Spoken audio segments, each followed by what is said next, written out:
الشيطان الرجيم بسم الله الرحمن الرحيم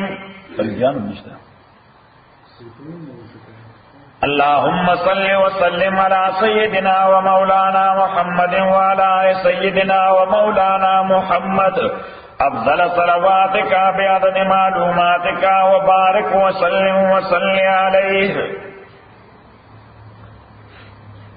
یوسیکم اللہ حکم کیتا استا اللہ تعالی فی اولادکم فباب دا اولاد تاسو کے دا میراث بارکی دا انہیریٹنس بارکی للذکر نارین دا پارا مثل حظ الانثیین پاندازا دیسی دا دو زنانو دا یو جنرل پرنسپل لے چی میراث کی دا یو نارین دا پارا دا دو زنانو برابر حصہ دا او علت او حکمت واضح دے ما مسئلہ ذکر کرے وتاستا کہ شریعت اسلامی کی دا سیکس پہ حوالہ باندھے پر رائٹس کے اس فرق نشتا دا سیکس پہ حوالہ پر رائٹس کے اس فرق نشتا دا نیچرل ٹیلنٹ پہ حوالہ یا دا فطری قابلیت پہ حوالہ پر ذمہ داروں کے فرق دے سکے فرق دے ذمہ داروں کے فرق دے او هغه فرق دا دی چې الله تعالی نارینه ته صلاحیتونه ورکړي دي چې هغه زنانه نه ورکړي او صلاحیتونه او استعدادات الله تعالی زنانه ته ورکړي چې هغه نارینه ته نه ورکړي لہذا ډیوټي او ذمہ داري دای د هغه فطری صلاحیت په اساس باندې تقسیم کړي دي صحیح شو لکه دا استاد ته مثال درکم زور والا کار سوال کا زور والا کار دا استعداد او صلاحیت د نارینه په سټرکچر کې دی د زنانه په سټرکچر کې نشته دغه سره کنه صحیح خو بل طرف ته د بچو د تربیت والا کا دا نیچر د مرحمت د څه شي د نرم دلای دا نیچر الله تعالی زنانه ته ورکړی د نارینه کې نشته د دې وجه زنانه ډېر په اسانه باندې درې کوچنیان سمبالي اته یو کوچنی د مکمل رجل لپاره ته حیات تپریده دے بس 5 گھنٹے پس لیوانے شوی صحیح او دا ذکر داری نا نیچر کے دا چنیشتے لے چن وردی تو وردی والا انشاءاللہ وردی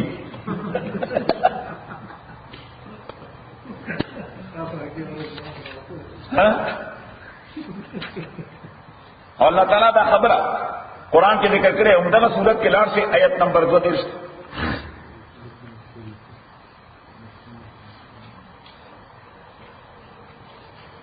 پیدا مکن آیت نمبر 2 ولا تتمنوا پیدا مکن آرزو مکوئے ما دا آغا فطری صلاحیتون ما عبارت دسنا دے فطری استعداد نیچرل ٹیلنٹ پیج ہوا ہے ولا تتمنوا آرزو مکوئے مادا فطری استعداد فضل اللہ بعضکم به بعضکم علی بعض کہ اللہ تعالی فضیلت ورکڑے دے دغه فطری صلاحیت تاسو له یو بل باندې نو اللہ تعالی نارینه ته صلاحیتونه ورکړي دي دا د فضیلت په زنانه باندې خو زنانه ته صلاحیتونه ورکړي دي دا د هغه فضیلت په نارینه باندې دغه سره کنه صحیح زنانه ته وایا واشفق من مال راغلی دي مونږ مونږ کو نو بیا ډوډۍ وکړو صحیح نو هغه فوري تو آکار تیار کی او که احمد راته وي د بټوله ډوډۍ وکړي ځکه دا په نیچر کې دا شی نشته خبر ده انکراله ولا تتمنوا ما فضل الله بعضكم على بعض للرجال نارینو د پارا نصیب فطری حصہ ده نصیب معنا ها فطری حصہ دا فطری معنی پیدائشی مما دا صلاحیتنو اکتسبو چی دی حاصل کردے دے فطرتن چلی حاصل کردے دی فطرتن ادار ناری نہیں سر وللنساء نصیب ازنانو دا پارا فطری صدا مما دا صلاحیت اکتسبنا چی دی حاصل کردے فطرتن او پیدائشی طور اس اللہ تعالیٰ فرمائی چی ناری نے دا کوشش نکی چې د زنانه صلاحیتونه ځان کې پیدا کی او زنانه ذات کوشش نه کوي چې د نارینه صلاحیت ځان کې پیدا کی ځکه دا د نیچر خلاف دی دا څه خلاف دی دا د نیچر خلاف دی واسأل الله من فضله اس نارینه سره چې څوره سختي وکړي کو وسره زنانه سره سختی نه کوي. پیغمبر علیه الصلوۃ والسلام یو حدیث کې راځي عیدګاه ته مانځل تللی څه عیدګاه ته اختر مانځل لپاره صحیح نو ډیره غاڼه وا زنانه وستو ولاړې و نارینه مخکې. پیغمبر علیه الصلوۃ والسلام حضرت بلال رضی الله تعالی عنہ ته وې چې تړم به زنانو طرف ته ورشه هغه وباسه چې هغه کولې د عیدګاه نه نارینه او بیا اله پاسه چې د دې خلق من پرانه شي چې څه ونشي چې مکسینګ رانه شي. حضرت بلال رضی الله تعالی عنہ طبیعت نه تیز سره دا افریقي ولا قاسم دغه جاندار وایي یعنی که روغ خبرې کوي ته سړی وایي جنت یې سره لکه چې اټونه جوړه مضبوط کړي صحیح. حضرت بلال رضی الله تعالی حج الله ان تفضلوا صحیح. پیغمبر علیه الصلوۃ والسلام دا سره روان او زنانه باندې hebat راغی چې حضرت بلال رضی الله تعالی دا خبرې کول نو ټیلی ملي خوړې کله پیږي نه pushing او pulling شروع شو صحیح. نو پیغمبر علیه الصلوۃ والسلام یو جمله ویلا ورزقا بالقوارير قاروره وای آئینه تا اندارا یا شیشہ mirror تاسو ہے اندار دغه اندار اوس دا بارش شي اندار څه بارش. پیغمبر علیه الصلوۃ والسلام ورته یا بلال رفقا بالقوارير اندار سره بنرمي کې زنانو ته سوې اندار وجدا نازک مخلوق دی نازک مخلوق سره وسه کې سختی به سره نه کې د نارینه باندې دا غوبل جوړ کړه دا پوشنګ پولنګ هغه یې نه کیږي خو زنانه به دې پوشنګ پولنګ کې دی به یو بل مړ وللنساء نصيب مما اكتسبنا واسألوا الله بالفضل. وصلی الله تعالی فرمایي چې ستار په ځای د دې چې نارینه دا کوشش کوي چې د زنانه صلاحیتونه پیدا کړي او زنانه کوشش کوي چې نارینه والا پیدا کړي. خدای وایي دغه اصل وخت ضایع کوي ځان باندې ضایع کوي وخت باندې ضایع کوي. واسألوا الله من فضل وقالي الله تعالی من فضل مهربانی دا الله تعالی نو د خدای مهربانی دا چې نارینه دی وایي چې او الله ما ته چې کوم فطری صلاحیت را کړې دي توفیق را کې چې خپل ذمہ داري پوره کړم او زنانه دی مغواړي چې او الله ما ته کوم فطری صلاحیت را کړې دي توفیق را کې چې دا ذمہ داري پوره کړم. اوس درېمه خبره چې یو کس هغه دا یعنی دا ریزرویشن پیش کول شي چې نو مونږ ته دغه صلاحیت ولې راکړي یا زنانه ویل شي چې نو مونږ ته دغه صلاحیت ولې راکړي. نو الله تعالی فرمایي د خدای کارونو کې بغرض نه ساتي ان الله کان بكل شیء علیما. د دنیا په نظام چلولو باندې الله عالم دی چې هغه داسې ولې کوي صحیح. نو په انګریزي کې مونږ یو جمله وایو چې don't put a question mark where Allah subhanahu wa ta'ala has put a period.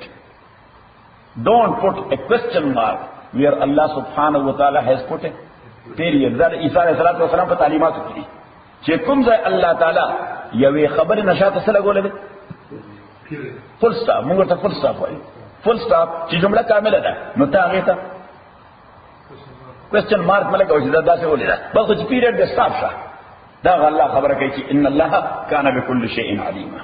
الله تعالی پارسی ته عالم دی اوس کستا علم د الله او عمروي نو بیا په کار چې ارګومنټ سره وکړي یو په کار چې د یو سړي علم چې د بل سړي د علم برابر وي نو د هغه نه تاسو کولای شي چې دا کار داسې ولې دا کار داسې او کنه دې دا وایي چې نه د علم زیات کړي بیا خو چې هغه څه ولې غیر ته وکړي چې هغه څه وایي دغه ورته چې او آسان مثال دی مونږ چې کله خپل ډاکټر ته لاړ شو نو په دې میډیکل فیلډ کې زمونږ علم د ډاکټر برابر نه دی کله برابر ها نو که ډاکټر وایي دا ګوته نه پرې کو خدای دې نوچ نو موږ سره په تیریز نه کوو سره نه کاغه وایي دې سرجری کو نو موږ سره په تیریز نه کوو کاغه وایي چې دا ګندم نو موږ سره په تیریز نه کوو کاغه وایي چې دوايي درکو موږ په تیریز نه کوو کاغه وایي پچکاری کوو دې نه کوو سره ولې نه کوو ځکه چې په دې پوه شي د علم زمونه زیاد دی. نو صلی الله تعالی فرمایي چې انساني فیلډ کې چې د کوم انسان علم ته ځان نه زیات غني هغه سره ارګومنټ نه کوي چې زه خبره کوم یا ما سره ارګومنټ کوي.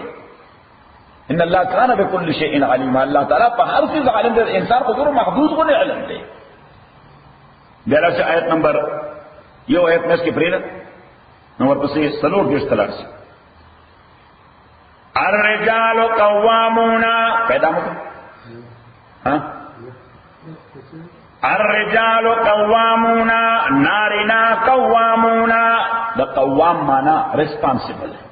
قوام معنا ریسپانسیبل او ریسپانسیبিলিټي دوه قسمه ده. الله تعالی رحمت ده ترولي د نارینه دوه ریسپانسیبিলিټي دي زنانه په حواله. یو د مینټیننس د څه شي د مینټیننس او زم د پروټیکشن. یو د مینټیننس او دویم د پروټیکشن. معاشي ذمہ داری د چا په اسلام کې بنا زنانه باندې معاشي ذمہ داری نشته. دا نارینه ده. یو پروټیکشن د چا ذمہ داری ده؟ د نارینه. د چا؟ نه تذکر زنانه ته کلاس کو پورتلی یله ورته انګلیسیان سره جنگي. دا خو د بغیرته انتهایی سره خو ته وڅ مونږ کور نازل تاسو والے کلاس کو اوس دې روسیا سره جنگي کوي. شته په کې ده. صحیح ده کنه؟ اوس مونږ روسیا سره ول جنگي ځکه چې مونږ پروټیکشن کو د خپل عزتونو سم کو د خپل عزتونو پروټیکشن کو. څنګه دوی راغله را داخل شو زمونږ د میان د خويند عزت پاتې کېده نشي. خو زمونږ میان د خويند د ویلو چې تاسو د عزت خطر ده. څه چره؟ تاسو د عزت خطر ده. اله والا کلاس کو په ځان بچاو کا. موږ ته تاسو کېنی. دا چې څنګه مداري دا زمونږ د قوام دوه معنی دي. یو معنا چې responsible for maintenance and responsible for their protection. نو دا څوک دي؟ نارینه. الرجال قوامون على النساء. او صلی الله تعالی وجه چې دا ذمہ داری ولې ده؟ بما فضل الله بعضهم على بعض. ذکر الله تعالی یو فضیلت ورکړه دې دوی له یو بل باندې. نو د نارینه فضیلت دا ده چې د باډي سټرکچر مضبوط دی. د باډي سټرکچر مضبوط دی. جنگ بسو کوي نارینه به کوي. یو دا د فضیلت دی. د زنانه فضیلت دا ده چې د دې باډي سټرکچر نازک دی. د دې باډي سټرکچر کنه نزاکت پکې نه بیٹا خود سره کوي. صحیح. د دې باډي سټرکچر نازک دی. نو چې دا نازک دی نو فضیلت دا ده چې خطر به د دې عزت ته خو پروټیکشن بنای نه ورته. خطر به د دې عزت ته خو پروټیکشن بسو کوي نارینه. ضرورت به د دې وي خو مینټیننس بسو کوي نارینه. وبما انفقوا من اموالهم. ارده وجه نارینه ځکه مینټینر دی. بما انفقوا من اموالهم چې دای خرج کوي مالونه خپل ځانو باندې. فالصالحات.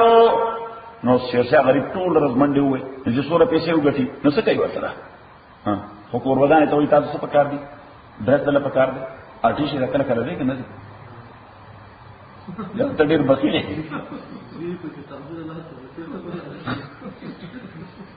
وبما انفقوا من اموالهم. ارده وجه چې دای خرج کړي دي مالونه خپل ځانو باندې. اوس الله تعالی فرمایي چې دا خو نیچرل تقسیم شو. دا څه شو؟ نیچرل تقسیم.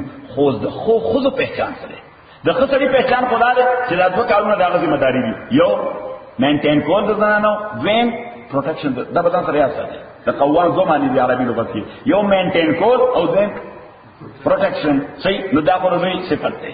دا خود نو کم سړی چې د زنانو پروټیکشن کوي او مینټین کوي دا ښه سړی د شریعت په نظر کې.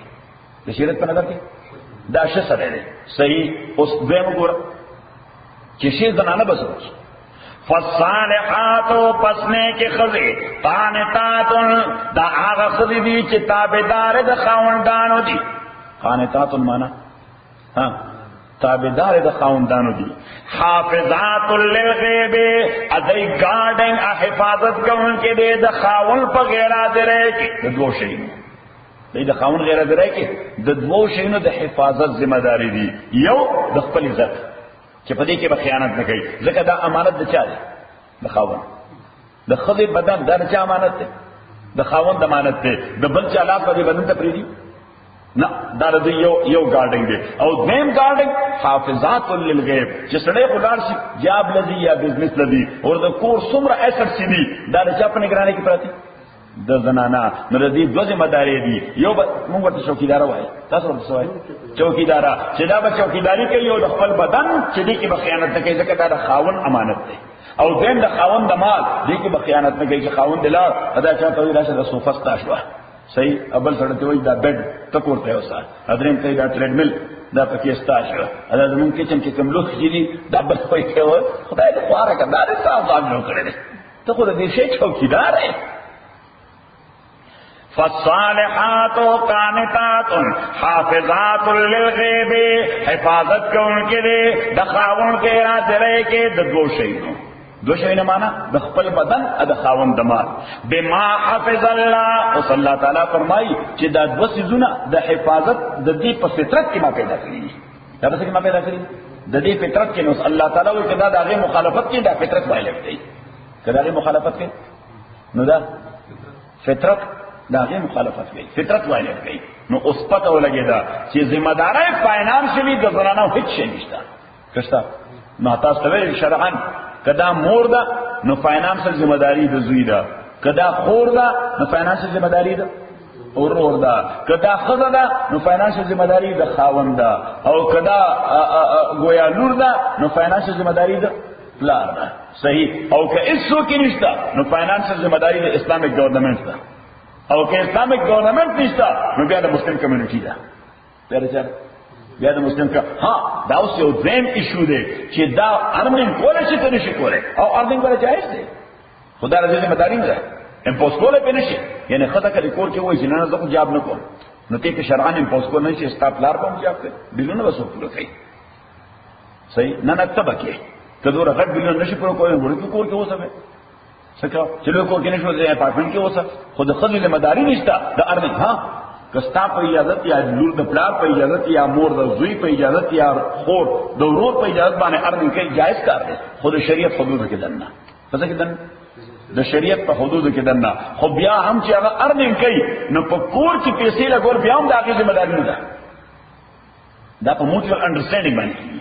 تاسو باندې کیږي ځکه د کور ذمہ داری نه ده، نو دا په موچوال انډرستانډینګ باندې کیږي چې هغه به کم از کم دا خیال کوي چې دغه مال اجازه راکړي د ارننګ زه لګیم سګټه کوم خو کو سکور کې نه لګاوم، ممکن ده چې د اجازه رانه وډرا کې واپس رانه واخلي چې نه نه به کار نه، نو بیا زم ټربل کې ها چې زما څه فائدہ شو. صحیح. نو بیا لګي پکې غوم لګي نو واپس تاسو بل سبب چې یوسیکم الله وصیت کوي نه حکم کوي تاسو په الله تعالی فی اولادکم په باب د اولاد تاسو کې یعنی میراث کې لذکر نارینه د پارا مثل حظ الانثیین برابر د حصے د دوو زنانو دی. نو دا یو جنرال پرنسپل دی، یو عمومی قاعده ده. خو بلا ډیر صورتونه داسې دي چې الته خزه کله د نارینه برابر اخلي او کله د نارینه نه زیات اخلي. خزه کله د نارینه برابر حصہ اخلي په میراث کې او کله د نارینه نه زیات اخلي. د نارینه برابر اخلي لکه یو سړی مرش سو یو سړی او ورونه خويندې پاتې صرف د مور څنګه ورونه خويندې د مور یعنی پلار ورته شریک نو دا ورونه خويندې چې د مور ورونه دي او نور وارثان نشته، د په مال کې د په مال کې د درېمه حقدار دي. تاسو د 1/3 رسو مسله روانه ده، د 1/3 حقدار دي او دا 1/3 په دې ورونه خويندو کې ایکوالي تقسیم دي. یعنی الته کې پکې دا نشته چې رور بدوي شي اخلي او خور به یې اخلي، الته خور او ورور دواړه برابر دي. نو پته ولګل چې یو صورت هغه ده چې خزه او سړی پکې دواړه برابر دي، خزه او سړی پکې دواړه برابر دي. اوس یو بل شي چې کله داسې وي چې خزه میراث واخلي سړی محروم شي، هغه ته اړوي څنګه شي؟ سړی محروم شي هغه ته اړوي څنګه؟ لکه یو سړی مړ شو نو یو پلار پاتې دی، صحیح پاتې دی پلار، یو مور پاتې ده، مور پاتې ده، یو رور پاتې ده، یو رور. نو د مال درېمه دا به واخلي مور او دوی سي به واخلي پلار. اوس دا د دې مړي کوم رور چې دی دغه سړی خو محروم شو، دغه سړی خو محروم شو. اوس پته ورګه چې هغه یې سمونه رسیدا ځکه مال درې سي دوی سي پلار واغسته یو یې مور واغسته. یو بل مسله یو بل مسله چې کله دا مور د سړي مقابله کې زیاته حصہ اخلي، لکه یو سړی مړ شو نو مور پاتې ده، صحیح پاتې مور او لس رونه پاتې دي یا 12 رونه پاتې دي، سرونه پاتې 12 رونه پاتې دي. اوس دا مور خزه ده دا رونه سړي ته سړي دي که خزه دي دا سړي دي. نو مور واقعي د ټول مال شپږم حصہ، مور واقعي د ټول مال شپږم حصہ دا کم لس رونه چې پاتې دي دا باقي 15 حصے هغه تقسیم کی ایکول بنیادونو باندې. نو چې ایکول بنیادونو باندې تقسیم کی نو د یوې حصے نیمه ورته ورسېده، څورته ورسېده د یوې حصے ورته نیمه ورسېده. نو سپته ولګېده چې الته کې دا مور چې خزه ده هغه پوره حصہ اخیسته ده او دا رور د مړي چې سړی دی هغه د هغه په نیمه باندې واغسته. پته ولګېده خبره ځین کې راځي کنه راځي. نو اسلام دې ورته ګوره یوسیکم اللہ حکم کہتا اللہ تعالیٰ فی اولادکم پا باب دا اولاد تاسو کے دمیراز پا باب کے لذکر نارین دا پارا مثل حظ الانسین پاندازہ دے سے دو زنانو دے نو سڑے مرشو یوی زوی پاتی دے دوی لون پاتی دی یوی زوی پاتی دے دوی لون پاتی دی نو مال با نیم شی نیم با دا زوی والی او نیم با دے دوالو لونو کی برابر تقسیم شی ټول مال سلورم ایسا یوی لون ترسی سم ایسا رسی سلورم ایسا دوی سے زوی واغستے ایوائی ایسا دا دے دو جنکو واغستے یا یو سڑے مرشو یوی زوی پاتی دے او یوی لون پاتی دا نو دوی سے دا زوی والی او یوی سوی لون والی فَإِن كُنَّ نِسَاءً کچروے دا اولاد نساءً صرف جنک ہے سڑے مرشو صرف لونے پاتی ہیں سو فوق اثنتین دعا یاد دو نزیاتی زوی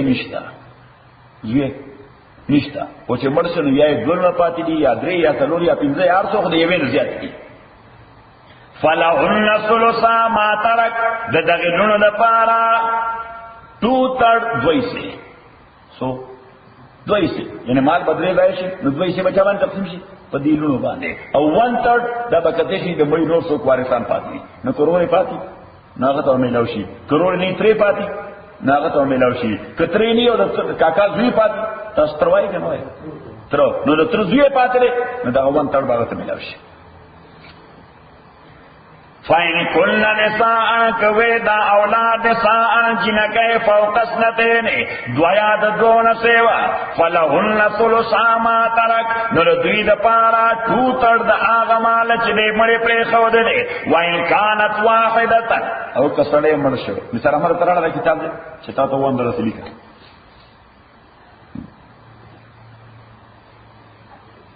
علم بنائے مسئلہ در طریقہ سے میرے پتہ شاید لکھا دیتا وہی میت مسئلہ سے لکھے تو میراث ندا سے لکھی زید یو سڑے دا مرش زوی پاتے عمر زوی صحیح او زینب دا لور پاتے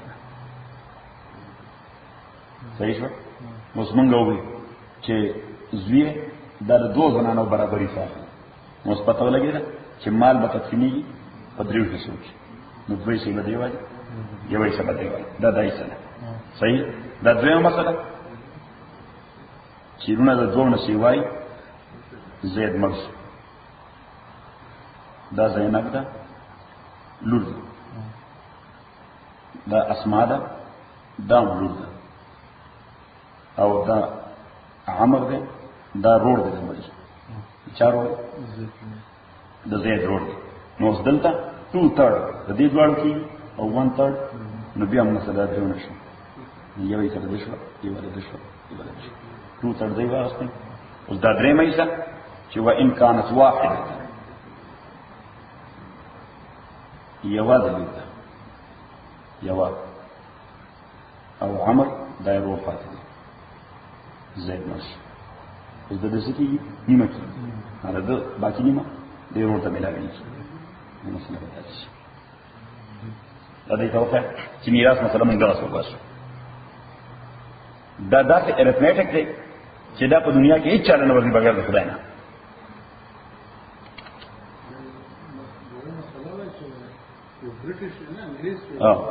او پا دیگه پیجی کرده او مسلمان پا دیشا او ویچ دا ایرتمیٹک دل چال ورزی نا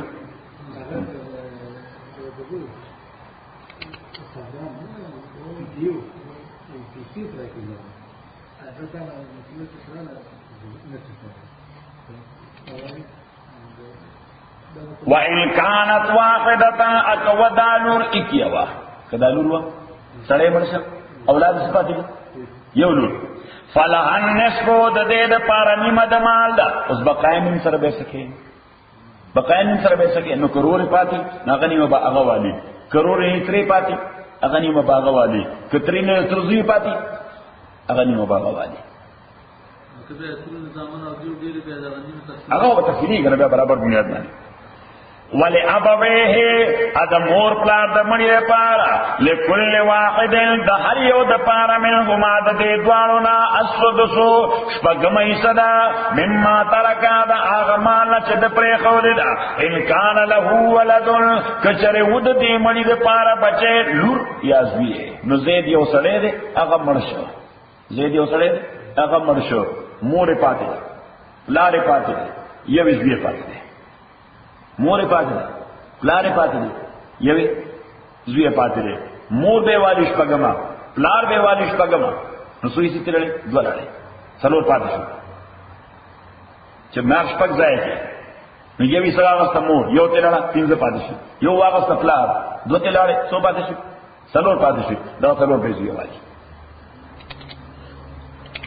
ان کان له ولد فإن لم يكن له ولد کنو د مړي د پاره بچي نلور انزوی نلور او نه زوی هڅه مرشه نو یو مور پاتې ده یو پلار پاتې بس وورثه ابواه او وارثان د جوش مور پلار ده فل امه الثلث نو د مور د پاره درې مې صدا او 2/3 هغه به پلار والی 1/3 به مور ته راشي او 2/3 به چاته پلار فإن كان له إخوة اس چې مړ شو نو اولاد خو نو مور وا پلار او رونه پېندو مور وا پلار او بل رونه پېندو فإن كان له إخوة كود د پارا رونه دوا یا د دوا نه زیات فلأمه السدس نو د مور د پاره شپږم ده مور د پاره شپږم د دې رونه خويندو د وجه چې رونه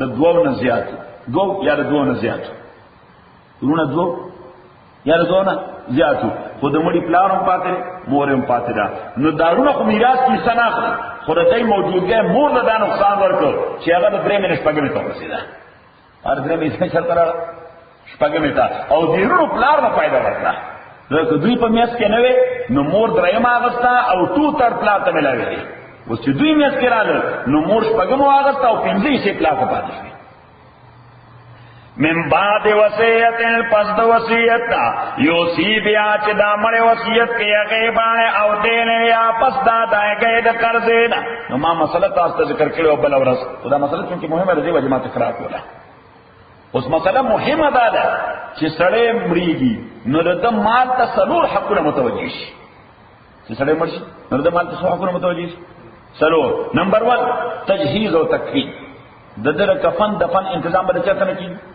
د مال نه د چرته نه کی دا یعنی کله د خپل مال نه کو چرته روډ به وي زوی به وي پلار به وي ترزی به وي مسلم کمیونټي به بیا خو به تنظیم وکي خو کله د خپل مال شته د خپل پراپرټي پاتې ده یا بینک بیلانس پاتې ده نه بس کې مسجد ته راځي چې تاسو خدای به سره مرشوي ده کفن تنظیم او دغه پیس برادر کې ولا مکه خبر ده یا په لنکال سره کې هغه خپل بینک کې سي دي کده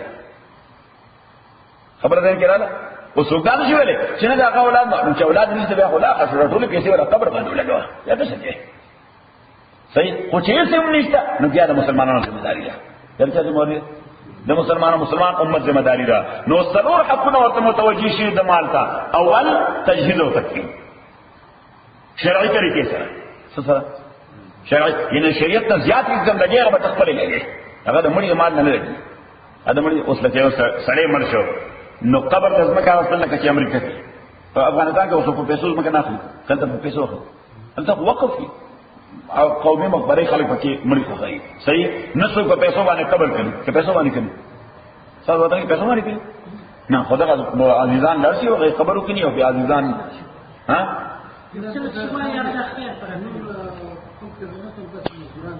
خاطر مزدوران د موږ ته یو مزدوران ني زموږ ته خپل عزیزان خپل فیملی ده ان فیملی مې لکه لر کزن سي دي نظر هغه ذمہ داری بلکې ټول کلی مسلمانان ټول راځي شي لاوډ سپیکر باندې اعلان شي مړ شوی دی قبر فلاني مقبره کې نو بس ټول نوجوانان التورسي اگر ثواب کار دی نو ټول نوجوانان ورسي قبر وکنیو قبر جاړه کوي ها نو اوس کداغه شي نه په پیسوي نو دا به داغه پیسو باندې وشي کفن به داغه پیسو باندې وشي د قبر او مقبره ځمکه دا به داغه پیسو باندې وغه اوس د دینه اضافي یو سړی وای چې مال په ډیر دی نو ځای په یو سلوش پک ګډان په کوم روز صحیح یو سر شپږ لیمبونه هغه هم برېښ کوله کړه تر اوس کې دا ستاسو کېني د دې د مړي کار سره تعلق نشته. تجهیز تکفین چې کوم شریعت اجازه ورکړي چې کوم شي شریعت اجازه ورکړي نو دا یو حق دی. د دې نه بعد دویم حق داغه د قرضو ادایګي دي. تاسو شي داغه د قرضو ادایګي چې وګ ګورې د باندې قرض شته نو دغه مال نه لومبه بر د قرضې ادا کیږي. تجهیز تکفین نه بعد دویم مرتبه رائټ اټر دی د قرضو ادایګي. نو ما تاسو ته مسله ذکر کړی چې درې امامان هغه وایي چې کله خدای قرضه په پاتې و هغه به لومبه ادا کړي. کله خدای قرضه په پاتې و لکه زکات نو ور کړي هغه به ادا کړي، حج نو کړي هغه به ادا کړي. جمپ مکو انتظار وکړي. ها که حج نو کړي نو حج بر طرف نه ادا کړي دغه پیسو باندې. دا درې امامانو مذهب د امام شافعي، احمد بن حنبل، امام مالک څنګه وایي دا د خدای قرضه ادا کړي، دا د خدای قرضه ادا کړي. امام ابو حنیفه رحمۃ اللہ علیہ فرمایي چې نه دا ادایګي ال لازم نه کده وصیت کړو دی، یعنی د مرګ نه بعد د مرګ مخکې وصیت کړو چې ما باندې درو کانو زکات پاتې زمر ما ادا کړی شوی نه زما مال کې هغه زکات ادا کړي. نو کو وصیت کړو بیا لازم دې د مال نه ادا کیږي. ما باندې حج فرض شو خو ما سستی کوله او حج نه ده کړی، لہذا زما مال کې زما طرف نه حج وکړي نو بیا لازم دې خامخا به کوي. کدا وصیت یا وارثانو بدل کړه دا ګناه کبیره ده، دا ګناه کبیره ده. او دا کوم وصیت چې ده دا بدنیت او د انټنشن په ځای وبريږي. نو کوم سړی چې له طرف نه زکات پیسې ورکړي نو ته وصیت داسې لکه د انټنشن، یا له طرف نه حج کوي نو ته چې کوم وصیت کړی دی وصیت داسې لکه انټنشن. او تاسو دا معلومه چې هر عبادت د ادایګۍ لپاره انټنشن غواړي. موږ چې موږ کوو نو څه کوو انټنشن کوو کنه کوو نیت کوو، او چې حج کوو نو انټنشن کوو، او چې زکات کوو نو انټنشن کوو، او چې روزه نیسو نو مړ انټنشن کولی شي مړ انټنشن. نو چې هغه وصیت نه کړي اوس د مرګ نه پس د مرګ نه مخکې وصیت نه کړي د مرګ نه وروسته هغه انټنشن نشي کولی. نو امام رحمۃ اللہ علیہ فرمایي هغه طرف نه څه شي ادا کړي، زکات کې څه شي ادا کړي، خیرات ورته ویل شي د زکات ادایګي نه ده. حج کې ثوابي عمل ورته ویل شي داغه فریضه په ادا کیږي. ثوابي عمل ورته ویل خدای به ثواب ولور کی. سوره پورې چې فریضه تعلق دی د فرض بخدای ته تاسو کې چې مرګري تاول دی لګو د حج کړو نه تاول دا شی دی لګو خبر دین کړه. ځکه امام رحمۃ اللہ علیہ فرمایي دا عبادت ده، عبادت د عبادت گزار طرف نه نیت او انټنشن غواړي، او مړ دا د انټنشن احد دی نه مړ نیت کول شي. ها البته که وصیت د مرګ نه مخکې کړو او وصیت به راواله نو د عبادت د ادایګۍ وخت به داسې کې لکه دا انټنشن اب داسې کې لکه دا انټنشن. نو دا یو خبره. دویمه خبره د انسانانو قرضونه څه شي د انسانانو قرضونه دوه قسمه دي.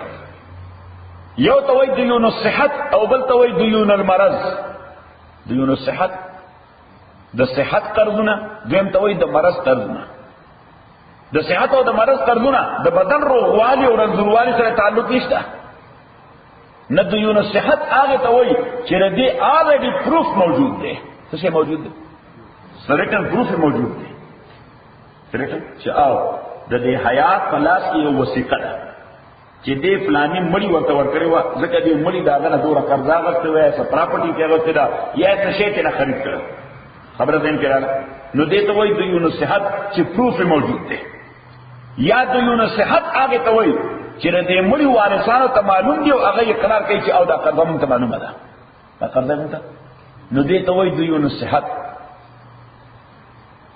د ټول نړۍ به دغه دیون ادا کیږي چې دا پروون دي ثابت. خو یو قرضه داسې ده چې د هغې نه څه پروف شته، ثبوت نشته. یو دویمه وارثانو ته هم څه معلومات نشته دا قرضه زمونږ په دې پلار باندې یا زمونږ په دې رور باندې وه، دا قرضه زمونږ په دې پلار یا زمونږ په دې رور وه. خو دا مړی د مړېدو نه وړاندې د خبره وکړه د شیرشاه ما باندې یو 10,000 ډالر دي، زما د پیسو کې بیا دغه 10,000 ډالر ورکړي، زما د پیسو کې دغه 10,000 ډالر ورکړي. اوس د شیرشاه دغه سړی چې کوم مړېدو د هغه ټول مال هی 15,000 ډالر دی، ټول مال هی 15,000 ډالر دی. د شیرشاه د دې 10,000 نه علاوه 15,000 یا 6,000 دیون صحت په هم ثابت دي چې هغه پروان دي او وارثان یې هم لري.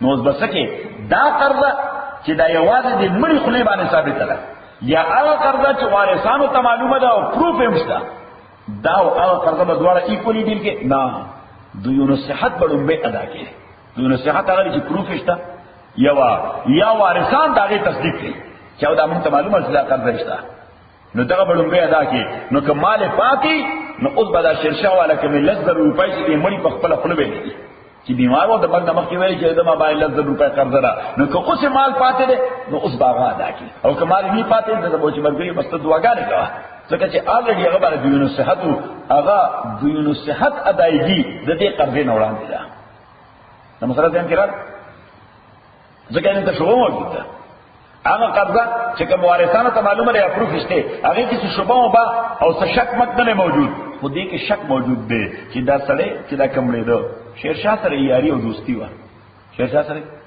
یاري او دې غواړي چې شیرشاه ته فائدہ ورسوي د دې وخت څه وخت چې شیرشاه ته څه فائدہ ورسوي نو اوس کده ویلو چې وصیت کوم د 1,00,000 روپو چې دا بیا شیرشاه لا ورکړي وصیت کوم د 1,00,000 روپو نو دې کوم لږ بد کاري چې خدای دې فرق وارثانو ته مال نه پرې دی خلکو په ناو باندې وصیتونه کوي یوا او شیرشاه ته بمزان بد کاري ده حیات ورته ته وې سکے نو مړو وصیتونه تاسو نه مړو الله جواب کوي صحیح شو د دې دوانو الزامات او اتهامات نه ځان بچکوره د پاره د وصیت په ځای نامه د سوا غسته د قرضې واغسته چې شیرشاه باندې قرض دی نو چې دوه نوم د قرضې ورکو خو نه پروفتا نه وارثانو ته پتهشتا نو دا به ټریټ داسې لکه وصیت دا به ټریټ داسې لکه وصیت او د وصیت مرتبه دا د قرضو د ادایګۍ نه بعد راځي دا ولیکو چې درېمه مرتبه دا د وصیت ده درېمه مرتبه سره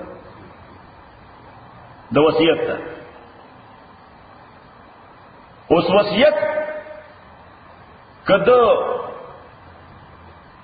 یو مبهم غو یو امبیګوس ونه کړی چې زما په مال کې بیا په دې مسجد کې 2 کمرې جوړ کړي څه جوړ کړي مسجد کې 2 کمرې او 2 رومونه جوړ کړي یا زما په دې مال کې یو مسجد جوړ کړي سورې جوړ کړي یو مسجد جوړ کړي یا زما په دې مال کې $1,00,000 دا فلانی مسجد ته ورکړي یا فلانه مدرسې ته ورکړي یا فلانه هسپتال ته ورکړي یا فلانی یتیم خانه ته ورکړي یا فلانه لار په جوړ کړي یا فلانه برج او پل تاسو پل وای نه پل په جوړ کړي د خیر کار یا فلانی ځای کې د خوګو بو د پر یو کوی په وکړي کوی وای تاسو یو کوی په وکړي صحیح اوس دا وصیت یا فقراو باندې تقسیم کړي صحیح نو صدقم اماونت ذکر کړي صحیح نو د تجهیز تکفین او د قرضو د ادایګۍ نه بعد د سور مال پاتې دي موویبل او اموویبل کم مال جائیداد منقوله او غیر منقوله غیر منقوله هغه ته وایي چې فصل وړای نشي ځان سره لکه افغانستان کې قندار کې د احمد الله ازمکا اوس کله ځان سره راړې شاته ټیکه بل کې دروړه خو دا راړو شه ده نه نو د دې وجه بدر ځل ته پاتې ده څنګه مده ته ما په څه کا اسم ثانه پاتې ده نو دې ته وایي اموویبل پراپرټي او یو موویبل ده صحیح $1 هغه بس سره په جیب کې دی یا بیت کې دی چکم راته نه سره یو سی یا بس یو ساده کاغذ چک دې الته بینک واچي او چک باندې درو بس ها یا ضروري نو دې ته وایي موویبل پراپرټي نو د څومره پراپرټي شي دا موویبل یا اموویبل نو داغه به قیمت لګي سبو کې قیمت دی لګي نو دا د څومره اماونت ویلې یا رقم شي د آبادی ویلې نو کداغه آبادی او اماونت the remaining property the قیمت 1/3 پورے ہو تو just go ahead